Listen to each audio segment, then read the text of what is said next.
আবার আর একটা পাড়া থেকে ভাসানোর জন্য এসে গেছে। প্রচুর ভিড় হয়ে গেছে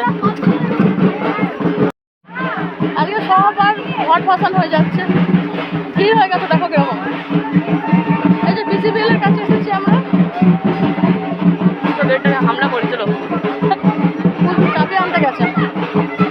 এরা শুধু উৎপাত করতে পারলেই পারছে, বলে হামলা করি, এটা না সব হামলা। চাবি পাই না কেন? সেই মন্দিরটায় এসেছি, সে কিছুদিন আগে একটা ভিডিও দিয়েছিলাম। এই দেখো, চিনতে পারছো সেই জায়গাটা? এইখানে ভেতরে একটা পুকুর আছে, এখানে ভাসানটা হবে।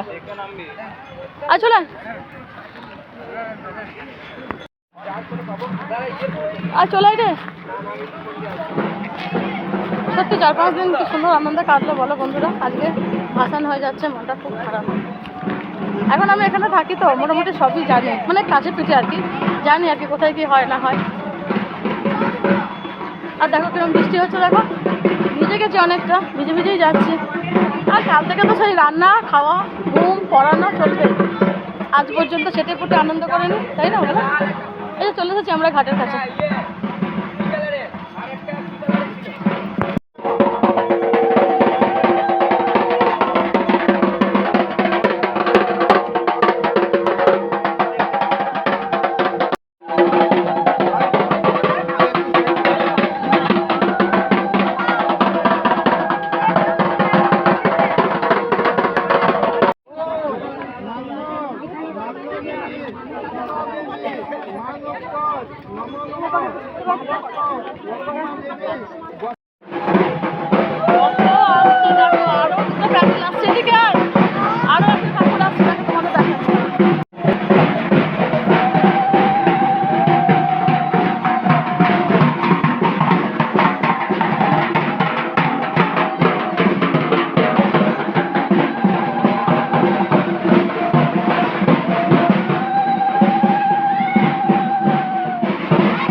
এখানে যখন এসেছি মায়ের কাছে একটুখানি প্রণাম করে যাই।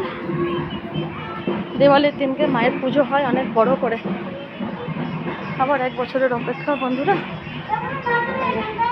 কি শান্ত পরিবেশটা, এই যে এখানে মা আছে। ঘাটে চলে এলো, এই ঘাটটাতে অন্তত চারটে প্যান্ডেলের ঘট ভাসান হলো আর কি সুন্দর। প্রত্যেকটা প্যান্ডেল থেকে ওই পালকি করে মায়ের ঘরটা আনা হচ্ছিল। তো চলো বন্ধুরা, সবাইকে শুভ বিজয়ার অনেক অনেক শুভেচ্ছা, ছোটদের অনেক অনেক ভালোবাসা আর বড়দের অনেক প্রণাম। সবাই খুব ভালো থাকো, সুস্থ থাকো। দেখা হচ্ছে পরের একটা ভিডিওতে। আজকে সবাইকে টাটা।